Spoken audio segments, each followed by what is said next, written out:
తండ్రి అయిన దేవునికి మహిమ కలుగును గాక. ప్రభువును ప్రియ రక్షకుడైన యేసుక్రీస్తు నామంలో సహోదరి సహోదరులందరికీ హృదయపూర్వకమైన వందనాలండి.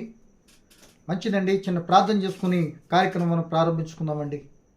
పరిశుద్ధుడును నిత్య నివాసి అని ప్రియ పరలోక తండ్రి, మహోన్నతుడా, దయగలిగిన తండ్రి, గత కాలమంతా నీ పిల్లలైన మమ్మల్ని అందరినీ మీ కృపచేత కాపాడి తండ్రి, నేటికి మీరు అనుగ్రహించిన క్షేమాన్ని సంతోషం బట్టి కృతజ్ఞత స్తోత్రులయ్యా. సమయంలో మా తండ్రి, మీ కుమారుడైన క్రీస్తు ప్రభువుకు మరణ గడియ సమీపిస్తున్నది అనే అంశాన్ని బట్టి కొద్ది నిమిషాలు మాట్లాడటానికి ఇష్టపడుతున్న తండ్రి, మీ ఆత్మ సహాయం చేయండి. మీ లేఖనంలో ఉన్నది ఉన్నట్లుగా తెలియపరచడానికి మంచి ఆలోచన ప్రసాదించండి. వినబోతున్న ప్రియులైన వారందరూ ఆధ్యాత్మిక బలపడినట్లు మమ్మల్ని అందరినీ దీవించుమని యేసు నామమున ప్రార్థన అడిగి వేడుకుంటున్నాను తండ్రి, ఆమేన్. మంచిదండి ప్రియ దేవుని పిల్లలారా, దేవుని యొక్క మహాకృపను బట్టి మరి కొన్ని దినాలుగా లెంట్ డేస్, క్రీస్తు ప్రభు యొక్క శ్రమల శిలువ ధ్యానాలు మనం చక్కగా వివరించుకుంటూ మనం వస్తున్నామండి. దానిలో భాగముగా ఈరోజు క్రీస్తు ప్రభువుకు మరణము సమీపమవుతున్నది అనే అంశాన్ని బట్టి కొద్ది నిమిషాలు నేను మాట్లాడాలనుకుంటున్నానండి.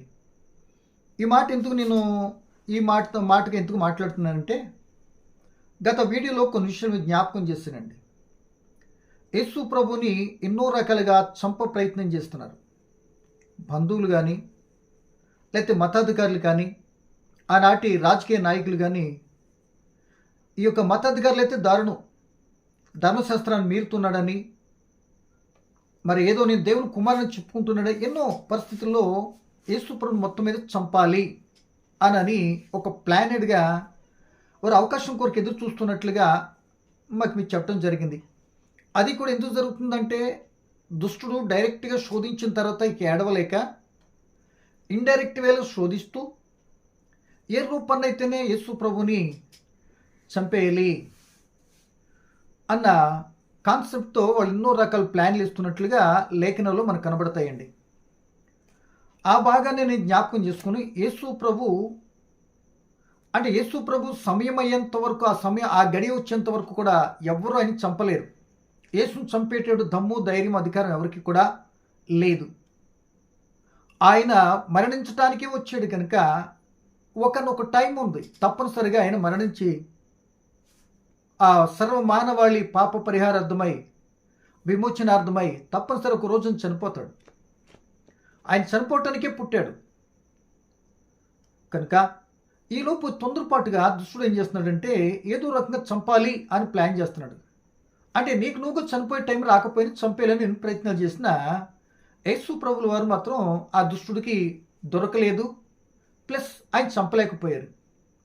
ఇప్పుడు యేసు ప్రభుల వారు ఏమంటున్నారంటే, శిష్యులైన వారిని ఏకాంతంగా తీసుకుని వెళ్ళి, మంచిగా ఆలోచిద్దామండి, ఏకాంతంగా వాళ్ళని తీసుకుని వెళ్ళి, ఇదిగో నా మరణ గడియ సమీపమై ఉన్నది, నేను మరణించటానికి మిమ్మల్ని విషయం తీసుకొని వెళుతున్నాను అని చక్కటి వివరణ ఆయన తెలియపరిచినట్టుగా మనకు కనబడుతుంది.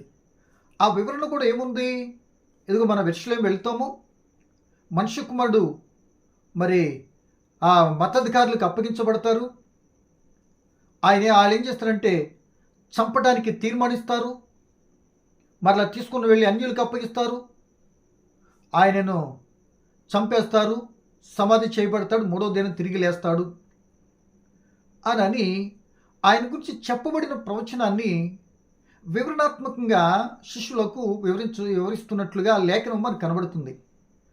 ఇప్పుడు ఈ చదవబోతున్న వాక్యానికి దానికి ముందుగా 2 పర్యాలు చెప్పాడు యేసు ప్రభువు వారు. మనం విషయం వెళ్తాం అంటే ఆ యొక్క పెద్దల చేతికి మనుష్య కుమారుడు అప్పగింపబడతారు, వాళ్ళు చంపుతారు, 3వ దినం తిరిగి లేస్తాడు అని 2 పర్యాలు చెప్పడం జరిగింది.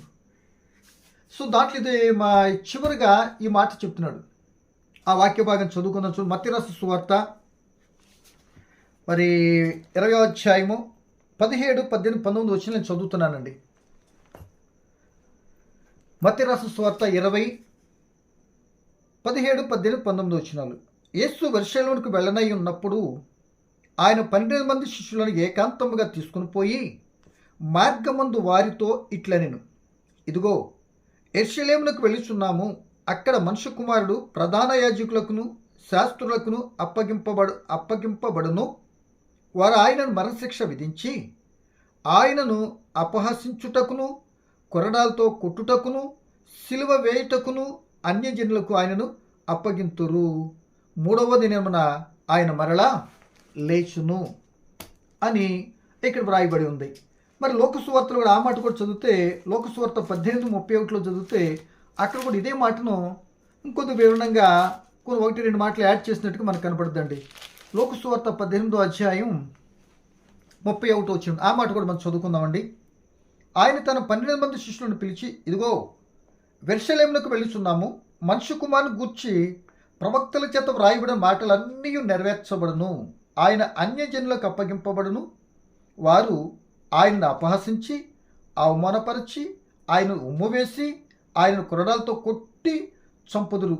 3వ దినమున ఆయన మరలా లేచును అని చెప్పెను.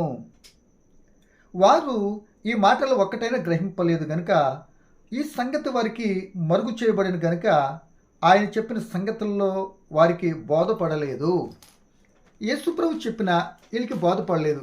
అది కాకపోయినా ఇక్కడ లోక గారు చెప్తున్నది ఏంటంటే, ప్రవక్త గ్రంథాల్లో యేసుప్రభు గురించి ఏం చెప్పబడింది అది జరుగుతున్నది. ఏంటంటే ప్రవక్త గ్రంథాల్లో యేసుప్రభు గురించి ఏం చెప్పబడిందో అది వ్రాయబడింది జరుగుతుంది అన్నట్లు చెప్పాడు. ప్రవక్త గ్రంథాలు యేసుప్రభు గురించి ఏం వ్రాయబడింది? మనుష్య కుమారుని గురించి అయితే ఒక మాట అయితే మనం మెన్షన్ చేయబడింది దానియేలు గ్రంథంలో. దానియేలు పుస్తకము 7వ అధ్యాయము 13వ వచనంలో ఈ మాట మనకి కనబడుతుంది. మనుష్య కుమారుని గురించి చెప్పండి మాట అక్కడ కనబడుతుంది. ఏమండి, ఇక తర్వాత మెస్సయ్య అంటే క్రీస్తుని గురించి చాలా ప్రవచనాలు మనకు కనబడతాయి. ఎక్కడంటే కీర్తన 22వ కీర్తన కానీ, యెషయా గ్రంథం 53వ అధ్యాయం కానీ, ఈ 2 భాగాల్లో ఆ క్రీస్తు ప్రభుని గురించి అంటే క్రీస్తుని గురించి మనకి చాలా విషయాలు ఆయన గురించి అక్కడ చెప్పబడిన మాటలు కూడా మనకు కనబడతాయి. కనుక ఇక్కడ చెప్తున్న మాట ఏంటంటే, యేసు ప్రభువు వారు ఇది మూడవసారి చెప్తున్నాడు. అంతకుముందు కూడా చెప్పాడండి. మత్తయి రాసిన సువార్త ఇదే సువార్త చూస్తున్నాం కనుక 16:21లో ఒకసారి చెప్పాడు. మత్తయి రాసిన సువార్త 17:22లో కూడా ఒకసారి చెప్పి ఇప్పుడు 20:17-19లో ఫైనల్గా చెప్తున్నాడు. అంటే మనం యెరూషలేము వెళుతున్నాము అని అంటే కారణం ఇది చంపబడతారు, చంపేస్తారు నన్ను, కనుక చంపబడిన తర్వాత నేను తిరిగి లేస్తాను, కంగారు పడకండి అని ఆ యెరూషలేముకు వెళుతున్న మార్గమధ్యంలో వాళ్ళు ఏకాంతం తీసుకుని వెళుతూ ఈ మాటలో చెప్తున్నట్లుగా లేఖనము మన సాక్ష్యం ఇస్తుంది. ఆ వెళుతున్న సందర్భం చెప్తున్న మాట ఏమంటున్నాడంటే, ఇప్పుడు మనం ఇక్కడ చదువుకున్నాం కదా మత్తయి రాసిన సువార్త, యెరూషలేము వెళుతున్నప్పుడు 18వ వచనం, ఇదిగో యెరూషలేముకు వెళుచున్నాము, అక్కడ మనుష్య కుమారుడు ప్రధాన యాజకులకు శాస్త్రులకు అప్పగింపబడును. అంటే తప్పనిసరిగా ఎవరో ఒకరు అప్పగించేస్తారు. యేసుకు ముందే తెలుసు అన్ని అప్పగిస్తారు. ఎవరు అప్పగిస్తారు ఇప్పుడు ఇన్ని అంటే మనందరికీ తెలుసు, యోధా అప్పగిస్తాడని ముందే యేసు ప్రభు తెలుసు. ఆ విషయం కూడా మీలో నన్ను ఒకడు అప్పగిస్తాడని ఇక జరిగినట్టు ముందు చరిత్రలో యేసు ప్రభు స్వయంగా చెప్తాడండి. మీలో నన్ను ఒకడు అప్పగిస్తాడని ప్రభురాత్రి భోజనం మరి జరిగే సందర్భంలో సూటిగా చెప్పేశాడు. సో ఇక్కడ మనకు ఒక అప్పగిస్తారు. కానీ ప్రధాన యాజకులు అప్పగించినప్పుడు అంటే యోధా ప్రధాన యాజకులకు అప్పగిస్తాడు. ఆ అప్పగించినటువంటి ఆ ప్రధాన యాజకులు పెద్దలు ఏం చేస్తారంటే యేసుకు మరణశిక్ష విధిస్తారు. అంటే మరణశిక్ష విధిస్తారు కానీ అమలు పరచలేరు. సన్హెడ్రిన్ సభలో ఆ యొక్క ఇశ్రాయేలీల యొక్క సన్హెడ్రిన్ సభ సుప్రీంకోర్టు లాంటిది. ఆ కోర్టులో తీర్పు తీర్చేశారు యేసు ప్రభుకి. అర్ధాంతరంగా అర్ధరాత్రి అన్యాయ తీర్పులు అబద్ధ సాక్ష్యాలతో మొత్తం మీద యేసును చంపేయాలి. ఎందుకంటే యేసు ప్రభు యెరూషలేముకు వస్తున్నాడు అని అనగానే అక్కడ రెడీగా కాసుకున్నారు. పెద్దలందరూ కూడా ఈ పస్కా పండుగకు వస్తాడు కనుక, కానీ మనం ఏదో విధంగా మాయోపాయం చేత అన్ని చంపేయాలి అని ఈ యేసుప్రభు అక్కడికి వస్తుంటే వాళ్ళు ప్లాన్లో ఉన్నారు. ఇది మతాధికారులు అక్కడ ప్లాన్లో ఉన్నటువంటి పరిస్థితిని ఇక్కడ వెళ్ళేటప్పుడు యేసుప్రభు తన శిష్యులతో చెప్తున్నాడు. ఏమని, ఇదిగో పెద్దలు ఇచ్చేసి వాళ్ళ కాళ్ళే నిర్ణయం తీసేసుకొని అసలు వాది ప్రతివాది లేకుండా తీర్పు తీర్చేసి చంపేయాలంటే చంపేయాలి అని అనుకున్నారు. మరి చంపేయాలంటే సుప్రీంకోర్టు మరి వాళ్ళు సన్హెడ్రిన్ సభ తీర్పు తీర్చిన తర్వాత మరణశిక్ష డైరెక్ట్గా వాళ్ళకి అప్పగించే అధికారం మాత్రం లేదు. అప్పటికి ఒక యోధా జాత అంతా కూడా రోమా ప్రభుత్వం చేత పరిపాలించబడుతున్నారు. వారు ఎవరికైతే అధికారం ఇస్తారో వారు పరిపాలిస్తారు. కానీ మరణశిక్ష ఏదైనా విధించాలంటే వీళ్ళ చేతిలో లేదు. ఆ విషయం మాత్రం రోమ ప్రభుత్వం చేతిలో పెట్టుకుంది. ఇప్పుడు ఏం చేశారు, మొత్తం మీద శిక్ష విధించబడేటటువంటి యేసుని ఏదోలో చంపేయాలనుకుంటున్నారు కదా, చంపాలనుకుంటున్నారు కదా. ఇప్పుడు మరణశిక్ష విధించడానికి అన్నీ వెతికారు, కానీ అన్ని తప్పుడు సాక్ష్యాలైనా యేసు ప్రభుని మళ్ళీ తీసుకెళ్ళినప్పుడు ఎక్కడ ఇవ్వాలనుకుంటున్నారు, అన్యులు రోమ ప్రభుత్వానికి అప్పగిస్తారు. సో ఎందుకు అప్పగించారు అని అంటే ముందే చెప్పాను కదా, వీళ్ళు మరణశిక్ష విధించేట అవకాశం వీళ్ళకి లేదు. కానీ వీళ్ళు మతపరమైన విషయానికి వస్తే ఏదైనా వ్యభిచారం చేతను పట్టబడినప్పుడు మాత్రమో రాళ్ళతో కొట్టి చంపుకోవచ్చు వీళ్ళు. కానీ ఒక వ్యక్తి ఏ రూపానంటే కానీ వీళ్ళు ఏదైనా చంపడం కానీ సిలువ వేసి చంపడం వీళ్ళకి అవకాశం ఇవ్వలేదు ప్రభుత్వం. సో అలా ఇవ్వలేదు ఉంటే కారణం కూడా ప్రవచనం కూడా నెరవేర్పై ఉండాలి. కనుక ఆయన యేసుప్రభు చెప్పాడు కదా, అన్యుల చేతికి అప్పగిస్తారట. వీళ్ళు యోధా మతాధికారులు తీర్పు తీర్చారు. తీర్పు తీర్చిన తర్వాత ఇప్పుడు తీసుకెళ్ళి వీళ్ళు తీర్పుని అమలుపరచడానికి, చంపేయటానికి రోమప్రభుత్వం వారు అనుమతి తీసుకుంటానికి యేసుప్రభుని అక్కడ రోమప్రభుత్వం దగ్గర తీసుకెళ్తారు, పిలాతు దగ్గరికి. అంటే వాళ్ళు ఏం చేశారు అక్కడ ఆ సమయంలో జరిగింది ఏంటి, ఇక్కడ 2 మాటలు మనం చదువుకుంటే ఆయనని ఇక్కడ ఏం మాట్లాడు, అప్పగించబడును మరణశిక్ష విధించే ఆయన అపహసించు, కొరడాలతో కొట్టుచు, ఏమండి అవమానపరచుచు, తర్వాత ఆయన మొక్క మీద ఉమ్ము ఊస్తూ, ఒకటి కాదు కదా ఎన్నో రకాలుగా. సో పిలాతు కూడా తెలుసు ఈయన యందు ఏ దోషమో నాకు లేదు, ఈయన నీతిమంతుడు అని తన భార్యకి తెలుసు. రాబోయే మరి కాలంలో మనం మాట్లాడుకుంటూ ఉంటాం. ఇక్కడ మాత్రం మనకు కనబడుతున్నది అలా అప్పగించబడతారు, ఆయన చంపేస్తారు. కానీ అక్కడితో నా జీవితం అంతమైపోదు, తప్పనిసరిగా 3వ దినాన్ని తిరిగి లేపబడతాను అని యేసు ప్రభు స్వయంగా చెప్తున్నాడండి. అనేక మంది మరణం నుండి లేపినటువంటి ఆయన, అనేక మంది చచ్చిపోయిన సందర్భాలు లేపినటువంటి ఆయన ఈయన ఏమంటున్నాడంటే, మరణము నుండి నన్ను చంపేస్తాను, నేను మరణం తిరిగి లేస్తాను అని చెప్తే ఈ యొక్క శిష్యులకు మాత్రం యేసు ప్రభు చెప్పినాడు ఒక్క మొక్క కూడా అర్థం కాలే, వాళ్ళు గ్రహించలేదు. ఎందుకంటే మరుగు చేయబడిందని మరి ఇక్కడ చూస్తాం కదా లోక సువార్తలో, వాళ్ళు ఏం అర్థం కాల, ఏంటో అనుకుంటున్నారు. సో వాళ్ళు వెళ్ళిపోతుంటే ఈ మాటలు మనం చూసినట్టు దేని పిల్లలరా, తప్పనిసరిగా ఆయన జీవితం అక్కడితో అంతం కాకుండా తిరిగి లేస్తాను అన్నమాట కూడా వీళ్ళు బావేమీ అర్థం కాలే. అంటే యేసు ప్రభు మరణించడానికే యెరూషలేముకి వెళుతున్న సందర్భంలో ఈ మాటలు చెప్పాడు. అంటే బాగా ఒక మాట ఆలోచించండి, ఏమంటే ఇక నువ్వు 1 వారం రోజుల్లో చనిపోతావు అన్నారు అనుకోండి, ఎలా ఉంటుందండి? 1 వారం రోజులు చనిపోతుంటే డబ్బా గుండె లబడబ్బ ఉంటుంది. ఇక ఆయనకి తెలిసి యేసు ప్రభుకి నేను వెళుతున్నది ఎందుకంటే యెరూషలేముకి అంతకుముందు అనేక పర్యాలు వెళ్ళలేదు, 2-3 సార్లు వెళ్ళటం జరిగింది. అప్పుడు ఇటువంటి మాటలు మెన్షన్ చేయలేదు. ఏమండి ఇది చివరిసారికి యెరూషలేముకి వెళుతూ ఉన్నాడు. వెళ్ళిన తర్వాత అక్కడ తిరిగి మాత్రము వచ్చే అవకాశం లేదు, అక్కడికి వెళ్తే చంపబడతాను అని యేసు కన్ఫర్మ్ అయిపోయింది. ఏమండి రేపు నువ్వు చచ్చిపోతావని తెలుసుంటే ఎంత మరి గుండె దడదడలాడిపోద్దండి, ఎంత ఇదిగా ఉంటుందండి, ఎంత వేదంతో కూడింది పరిస్థితి ఉంటుందండి. సో ఈ విషయం తన శిష్యులు ఎంతవరకు పంచుకుంటే వీళ్ళకి ఏం అర్థం కాలే. సో మొత్తం మీద వెళుతూ ఉంటే వీళ్ళేమో అర్థం చేసుకున్నారంటే శిష్యులైనటువంటి వారు, ప్రియ దేవుని పిల్లలరా, శిష్యులైనటువంటి వారు మరి యేసు ప్రభువు వారు మన గురువు గారు చనిపోతాడు అంటున్నాడు కదా, ఇప్పుడు మనలో ముఖ్యులు ఎవరుని, లేకపోతే ఇంకా మనకి గొప్ప వాళ్ళు ఎవరు మనలో, ఇక దీన్ని పరిపాలించడానికో దీన్ని నడిపించడానికో అంటూ వాదన పుట్టింది వాళ్ళకి.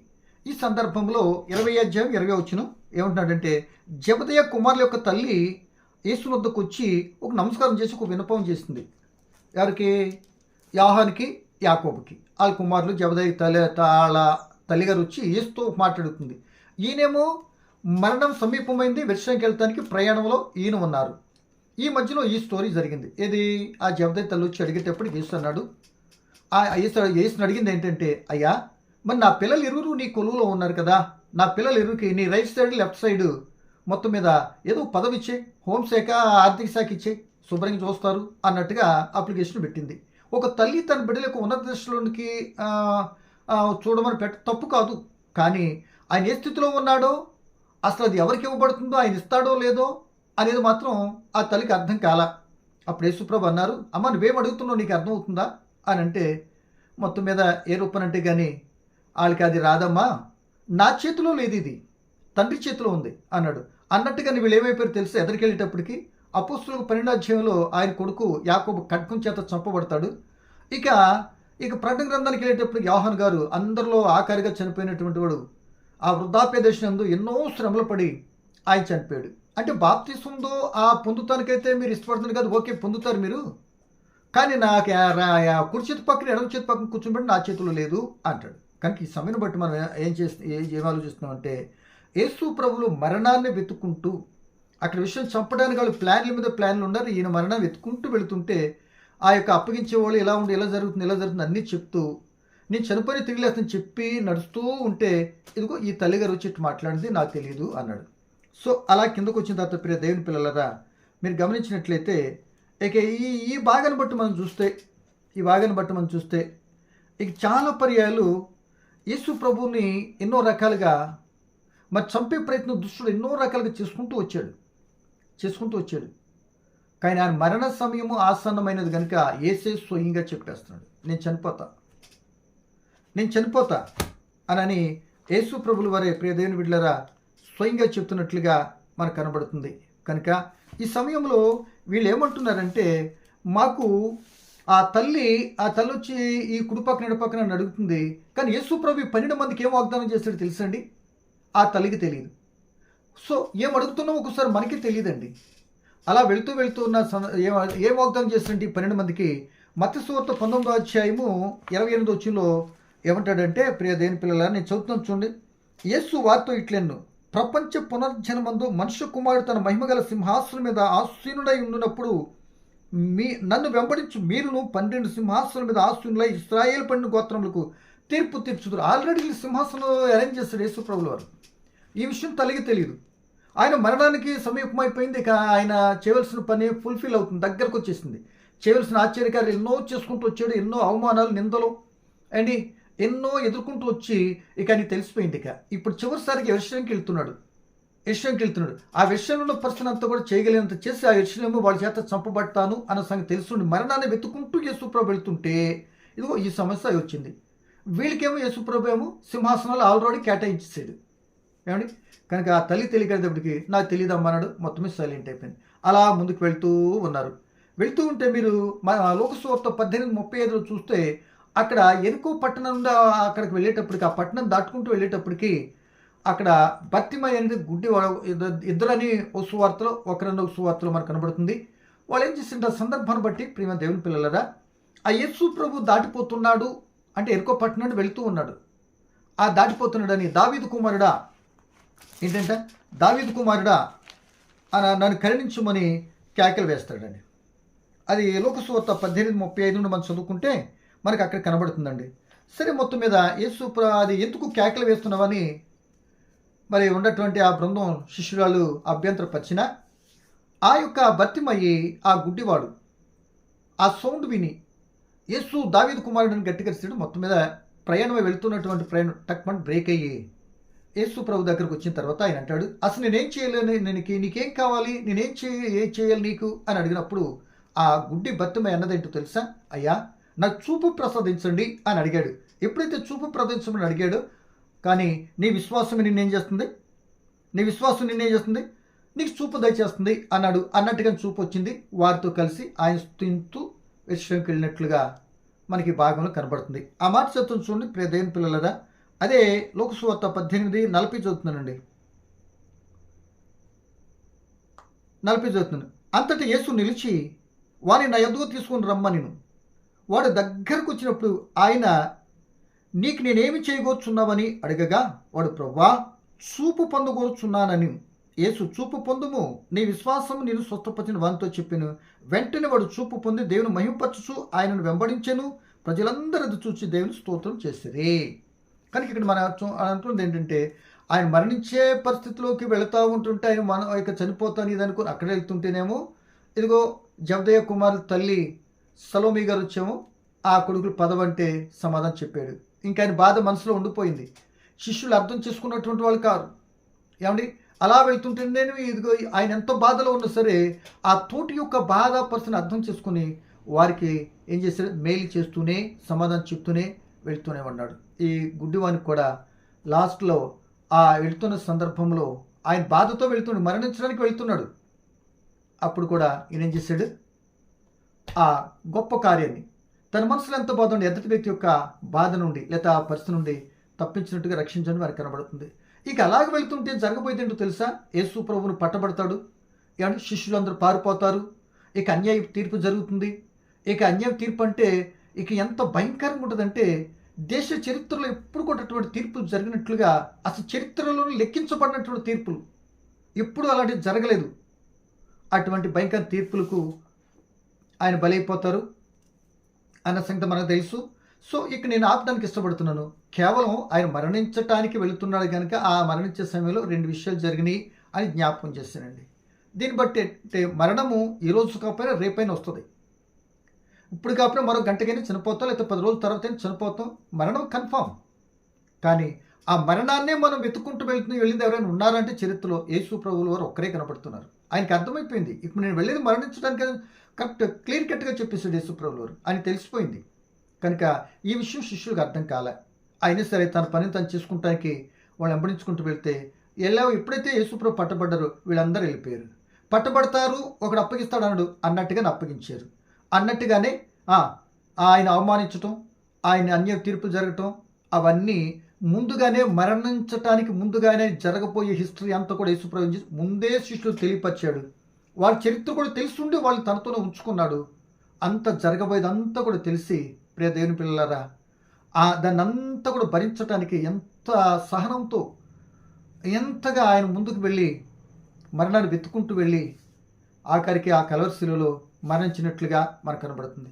ఆ మరణాన్ని ఎలా ఇప్పించారు ఏంటి, ఆ మరణించడానికి వెళుతున్న సంఘటనలో మరి వెళుతున్న సందర్భంలో ఆ విషయంలోకి ఎలా ఎంటర్ అయ్యాడు, దేని మీద ఎంటర్ అయ్యాడు అనేది రేపు ఫామ్ సండేగా కొన్ని విషయాలు రేపు మాట్లాడదాం. మరి దీన్ని బట్టి నీకు నాకు అర్థం కావాల్సింది ఏంటంటే ఏదో మనం ఏదో చేసేదో ఒకవేళ ఆనాటి కాలంలో పెద్దలు అలా తొందరపడిపోయి చంపేయటానికి ముందుకొచ్చి ఆ పాపం మీద మా మీద ఉండును కాక అనుకుని లేనిపోయిన పాపను వాళ్ళు వేసుకున్నారండి. అప్పగించడానికి యోధా గారు మరొకరిని అప్పగిస్తారు, వేరే సంగతి. కానీ దాన్నేమో యోధా గారు తన మీద వేసుకున్నారు. ప్రవచనం నెరవేర్పు కదా. కనుక ఈ సమయాన్ని బట్టి మరణం మనకే వస్తుంది. కానీ మరణంతోనే యేసు ప్రభు జీవితం అంతం అయిపోలేదు. ఆయన ముందే చెప్తున్నాడు, నేను మరణిస్తాను, ఇలా జరుగుద్ది, కానీ 3వ దినాన్ని మాత్రం నేను చేస్తున్నాను, తప్పనిసరి తిరిగి లేస్తాను, నన్ను తండ్రి లేపుతాడు అన్నట్టుగా కన్ఫామ్గా చెప్పాడు. ఇన్ని చెప్పినా, ఇలా జరుగుద్దని చెప్పినా శిష్యులకు మాత్రం అర్థం కాలే. ఇంకో రకంగా చెప్పాలి, తిరిగి లేచిన తర్వాత కూడా పూర్తిగా అర్థం కాలేదు యేసుప్రభుల వారు. వాళ్ళు మరలా పిలుచుకొచ్చి ఎంతో బ్రతుకునాడు విషయాన్ని తెలియపరిస్తే కానీ వారికి అర్థం చేసుకున్నారు. కనుక ఈ మాటను బట్టి నీకు నాకు ఎలా వర్తిస్తుంది అని అంటే, ప్రియమ దేవుని పిల్లలారా, మనకు కూడా ఏదో ఒక రోజున నువ్వు అవునన్నా కాదన్నా మరణాన్ని మనం కూడా వెతుక్కుంటూ వెళ్ళాలి. లేదా అది వెతుక్కుంటేనే మన దగ్గరికి వస్తుంది. అది వెతుక్కుంటూ రావస్తలా, మన మరణం ఎప్పుడు మన పక్కనే ఉందో, మన నీడలా వెంటాడుతుంటుంది. టక్మంట చిట్టం ముగించేస్తుంది, ఏ గడియో తెలియదు. కనుక ఇదిగో మనందరి కొరకు మరణించడానికి వెళ్తున్నటువంటి యేసుని ఇంకా నువ్వు సొంత రక్షణకి అంగీకరించకపోతే నీ బ్రతుకు నీ జీవితం మరణ పంచున ఉన్నది. కనుక అట్టి మరణపు గడిని తప్పించబట్టడానికి ఏమండి కుమారుడి క్రీస్తువు సొంత రక్షణకు అంగీకరించి ఆ మరణం తప్పించబడి ఆయన ఇచ్చే నెమ్మది రక్షణ పొందుకొని ఆయన చిత్తానుసారం జీవించినట్టు నీ బ్రతుకు ధన్యకరంగా ఉంటుంది. ప్రియులరా, ఇంకా కృష్ణ ప్రభు నమ్ముకొని ఆయన చిత్తానుసారంగా నడవకపోతే మరింత ఘోరమని తెలుసుకొని, మనందరూ తెలిసిన విషయం, మీకు తెలిసిన వాటితో చెప్తున్నాను, తెలుసుకొని ఒక లోటుపాట్లు ఏమిటో సరిదిద్దుకొని ఆయన చిత్తానుసార బ్రతికి ఆయన ఇస్తున్న పరలోకానికి వెళ్ళే ఆత్మ తోడ్పాటు నీకు నాకు ఇవ్వాలని అట్టి విధానం వెళుతున్నట్టు అప్పుడు ఎదురవుతున్న ఆటంకాలను సహనంతో క్రీస్తు ప్రభుని పోలు నడుస్తూ మరి జయించే ఆ ధైర్యము, ఆ దుష్టును ఎదిరించేటటువంటి విధానము ఈ రోజు కాకపోతే రేపటి మరణం వస్తుందని మరణ భయముల నుండి ఆయన విడిపించేది. కనుక చనిపోతే ఇక త్రూగా నేను ఆయన సన్నిధికి వెళ్తాను, లేదా పరదేశకి వెళ్ళిపోయి నేను పొందే స్థలం ఉంటాను అన్న నిరీక్షణతో, ఆ ధైర్యంతో, మనలో పాపం లేకపోతే పలికే మాట ఎలాగే ఉంటుంది మనకు కూడా, దాన్ని వెతుక్కుంటూ వెళ్ళిపోతాం. ఎందుకు వెతుక్కుంటూ వెళ్ళిపోతాం? ఇక్కడ యాత్ర ముగించామనుకోండి, అక్కడ నెమ్మది పొందుతాం. ఇంక ఈ కష్టాలు ఎందుకు అనుకున్నట్లు నుంచి బాధపడి రుద్దుకుని చేసుకునే కంటే తొందరగా నీతిగా బ్రతుకుని తొందరగా వెళ్ళిపోతే ఆ యొక్క పరదర్శనం నెమ్మది పొందుకుంటాం కదా అనే భావన మనకు అర్థమవుతుంది. యేసు ప్రభు మరణం ద్వారా మనకు అదే మనం గ్రహిస్తున్నాం. ఈ విషయం పౌలు గారికి అర్థమైంది కనుక ఏమంటాడంటే, బ్రతుకుట క్రీస్తు చావైతే లాభం. ఆయనకి అర్థమైనట్టుగా నెమ్మది పొందుకుంటుంది. మీరు నేను మనం కూడా ఆయన రక్షణ పొందిన మనం కూడా ఇక మరణగాడి ఎప్పుడు వచ్చినా రెడీ నిశ్చిత్తం ప్రభు. ఈ క్షణమా ఓకే నేను వచ్చేస్తాను ఆయన అన్న ధైర్యం ఉండాలి మనకి. ఏమో చనిపోవాలో, ఏందో బ్రతకాలి, ఏదో చేయాలి, మానవ నైజం అనుకుని ప్రయత్నం చేస్తావు, కానీ ఆయన అనుకున్నట్టు తప్పనిసరిగా ఫెయిల్ అయిపోతుంది. కనుక నేను చెప్పే ఒక మాట ఏంటంటే, రక్షణ పొందిన వారు క్రీస్తు రక్షణ పొందుకొని నెమ్మది ధన్యులు కండి. పొందినటువంటి వారు మనకి ఏదో ఒక రోజు మనకోటి ఇటు వస్తుంది తెలుసు, మరణం వస్తుందని తెలుసు, తప్పించుకోవటం ఎవడు వల్ల కాదు అని తెలుసు. దానికి సిద్ధపడి ఈ రోజును కన్నుమూస్తే తప్పనిసరిగా నా జీవితము నాకు నెమ్మది పొందే స్థలానికి నా ఆత్మకు వస్తుంది అనే ధైర్యంతో బ్రతికే కృప ఆత్మ తోడ్పడి దేవుడి వాళ్ళని కోరుకుంటూ ఈ మాట ముగిస్తున్నాను. పరమ తండ్రి నీకు వందనాలు. వేతబడిన వాక్యము తండ్రి మీకు క్రీస్తు ప్రభుని బట్టి ఆ మరణ గడిని బట్టి కొద్ది నిమిషాలు అయితే మాట్లాడే తండ్రి కృపతో జ్ఞాపకం చేసుకున్నాండి. తండ్రి మరణము ఎత్తుకుంటూ వెళ్ళి ఆ మరణంలో ఏం జరుగుతుందో ముందే ఆయనకు తెలిసింది. ఆ వివరాలు ఎత్తుకుంటూ ముందుకెళ్ళాడు. ఈరోజు మేము కూడా మా మరణము ఎప్పుడు జరుగుతుందో తెలియదు, కానీ మరణిస్తే మా బ్రతుకులు ఎక్కడికి వెళ్తాయో మా క్రియలు బట్టి అని అర్థం చేసుకుంటా కూడా చక్కటి ఆలోచన ఉంది తండ్రి. ఇట్టి పరిస్థితిని బట్టి మీ చిత్తానుసారం సాగిపోయే కృప నాకు మాకు అనుగ్రహించుమని, రక్షణ పొందని వీళ్ళ రక్షణ పొందినట్లు వాళ్ళ మనసులో ప్రేరణ ఇమ్మని యేసు నామమున ప్రార్థన అడిగి వేడుకుంటున్నాను తండ్రి. ఆమేన్.